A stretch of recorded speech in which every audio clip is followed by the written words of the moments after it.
Hey guys, welcome back to the Landlord Chick podcast. And today we're going to chat about paint. I know we just talked about lead based paint, but in this episode, we're going to talk about exterior paint. Because if you've been following my Instagram stories the past couple weeks, I am up to my head in painting the exterior porch for my Victorian rental. And this has been something that has refamiliarized me with the intricacies of not only painting, but particularly exterior painting. So, I wanted to share with you the wealth of knowledge that I have accumulated over the years, as well as some of the new things that I have learned from this recent expedition into DIY painting. Now, even if you're not someone who's going to paint your own exterior rental, then I still encourage you to listen to this because the way that you can evaluate contractors and the way that you can know they're going to do the work properly is only if you have a base level of knowledge yourself. If you don't have any idea about what it takes to paint a home, to paint a wood surface on the outside, you're not going to have any idea on how to judge if they're going to do it properly or not, or if their bid makes sense. So definitely stay tuned regardless of whether you're a DIYer or you're going to hire it out.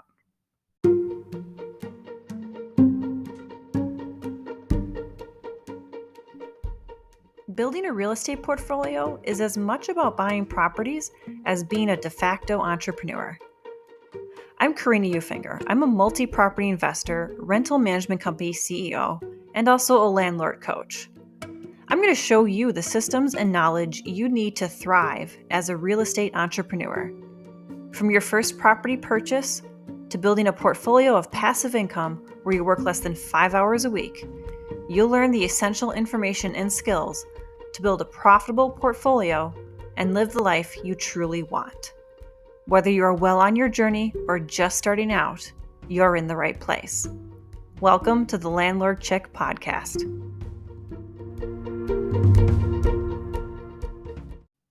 Tip number 1 is to pick your colors first. This is especially true with exterior painting. Before you do any of your wood prep like sanding and scraping, before you get your bids, pick your colors.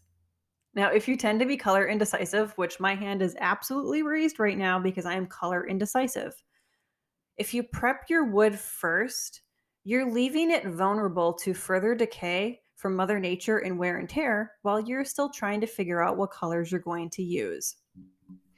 If you are hiring out, the final colors that you pick and how many colors you're using can impact the final price of the work. So it's important to have your colors picked out first, regardless of whether you're going to DIY it or you're going to contract it out. Tip number 2, for every hour you spend painting, you should spend 2 hours prepping the surface. So for my porch, for every hour that I'm spending painting, I should be spending 2 hours prepping the wood surfaces. This was something I learned as a child working on my parents' rentals. Before I learned to write cursive in school, I knew how to hold a paintbrush and paint a porch spindle like a frickin' god. So, one of the lessons I learned from my parents was the importance of preparing wood properly. So, I truly believe in the tip of the 2-to-1 ratio because this is something we got from my other grandfather who wasn't an investor, but he was an avid woodworker and wood restorer. He truly believed in spending 2 hours of prep for every 1 hour you were going to spend on either painting or staining a surface. Most people spend little time on the prep because they're hurrying to the finish line of getting the color on there. It's like, oh, let's just get it done, get the color on it, get it looking good. How you apply the color only has about a 30% effect on the way the paint wears. The other 70% is everything you do beforehand. So don't be the person that sprints to the end. Spend your time carefully preparing the wood surface so that your hard work will pay off and it will actually stick around. Tip number 3 is that scraping and sanding are king. This is again something that came from my grandfather, the woodworker.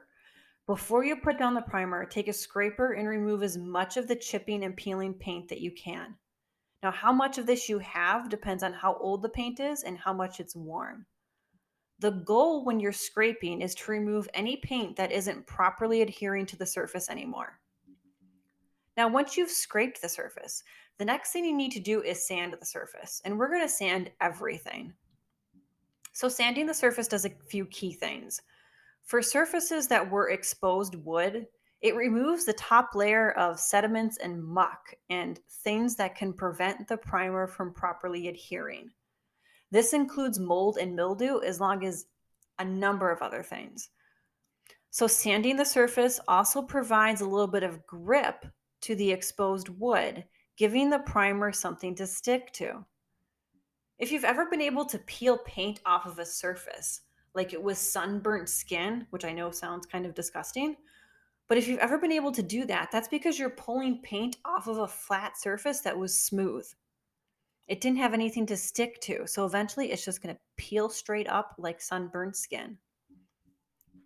When you are sanding, if you aren't going down to bare wood everywhere, and this is a debate for like an entirely different podcast, but if you aren't going down to bare wood everywhere, you will at least want to accomplish two things when sanding.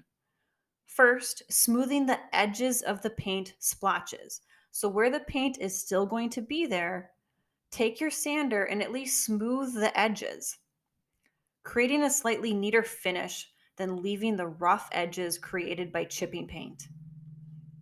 Second, removing the faintest top layer of color, thus roughing up the surface so the primer can stick easier. Now, you'll know you will have achieved this roughing up of the colored surface when there is just the slightest color change in the sanded area. So if you start with like a deep teal and you've sanded it with a power sander, likely because that's going to be the most efficient way. Once you've sanded it and you see that slight color change where it's no longer that same deep teal, you've taken away the first layer and you've roughed it up, you've sanded it as much as you need to. Now, quickly, if you do choose to use power sanders, don't use an orbital sander for this. You want to use a detailed sander or, oh my gosh, my brain just went dead. I can't think of the other type of sander, and this is going to kill me. But just don't use an orbital sander to rough up your surfaces.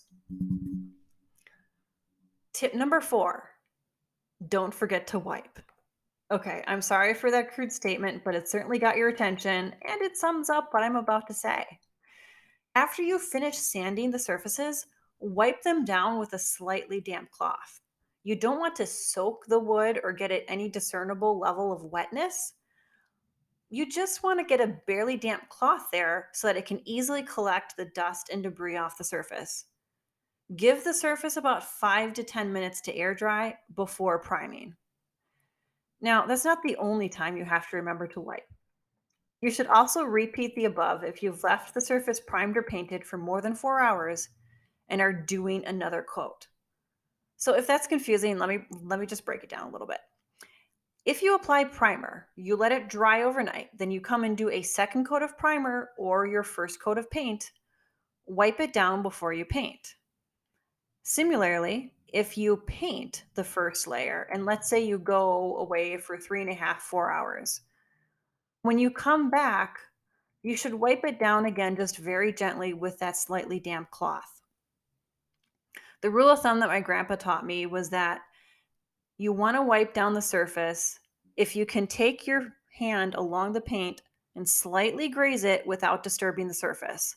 So if you can actually take your hand across the railing without disturbing the paint significantly, you should take your damp cloth and wipe it down real quick. And of course, we are always gently wiping. I'm going to leave that right there. And I'm going to go on to tip number 5, which is earth tones don't fade as quick. Now, this was something I actually learned this time around. When I went to get the quart samples of my colors, which we'll talk about next, the paint tech told me that when painting exterior surfaces, consider using earth tones for as much as possible because they don't fade as quickly. See, earth tones are made using naturally occurring elements rather than highly synthesized elements of lighter colors. What he's saying is basically God, the intelligent designer, Allah, whoever you believe in that created this earth that we live on, They created elements that, well, stand up well to nature. So it goes that paints that are made with these naturally derived elements will hold up against nature a little bit better. Now, how much is hard to say, but usually picking earth tones versus lighter colors can be the difference between fading by 3 years. So if you pick lighter tones, you might be painting 3 years sooner from fade than you would if you used earth tones. Now, this is across the board for your major paint brands. If you're getting your paint from the dollar store, you can just disregard this tip because nothing is going to change how freaking quick your paint will fade and just deteriorate anyway. So if you're actually, if you're getting your paint from your dollar store, just don't do it at all. Just skip the entire project and spend your time and money somewhere else because dollar store paint is not worth it. All right, tip number 6 and the final tip. Sample the milk before you buy the cow. So before you commit to the gallons of your paint colors, buy quart samples. What most people do is they pick their colors, they go and buy gallons of their colors, and then they paint all of the red, all of the blue, all of the green, whatever colors they have. And only then do they realize when they've painted all of one color, do they hate that color? Or when they get to the next color, that they hate the way those two go together. Don't be that person. Go to your paint store, get quart samples, and use your quart samples in a small area that's close together where you can see the three colors in reality. But don't judge until you've done all the steps properly and it's thoroughly dried. So you want to do your paint prep, prime it, apply your one coat of color, apply your second coat of color before you judge the color scheme. But beyond that, let it dry fully. When I was doing my porch, I did my final coats of all three of the colors. Then I left. I went and had lunch. I watched like 3 cat videos on YouTube, which added another 20 minutes. So that by the time I got back to the property, it was 2 hours later from when I had finished applying the second coat of paint. This gave me the ability to truly judge whether or not I liked those colors because these were the true colors I was going to get. They weren't in the process of drying, it wasn't only coat one, and I saw how they were going to interact together. And that was when I can make the decision that I actually really didn't like the yellow too well. So I made the change to the yellow that affected the red I picked out a little bit. So instead of getting all the way through, like painting the red and the green and realizing that I hated the yellow and then going back and changing the red and having to prime everything all over again, I only had to adjust this small area on a post where I had all three of the colors. That was all the backtracking I had to do. So sample the milk before you buy the cow. I hope you guys have learned some things about exterior painting here. I've actually learned I'm fairly passionate about this. I've realized that getting into this again, I have some very strong opinions about how this is done. Now, I know this is odd timing for this episode because, at least here in the States, we're headed into winter. We're on the last end of fall, really. But this was all fresh in my head. It's something that I'm passionate about right here, right now. So I wanted to get it out there to you guys. So even if you're not going to be able to use this immediately because it's heading into winter, make a note in your calendar on your phone that when spring comes and you're starting to think about exterior painting, pop back to this episode and listen to it again just to kind of refresh yourself so that you're going in prepared for what you're getting yourself into. All right, guys, I hope you have a great week and I will see you next time.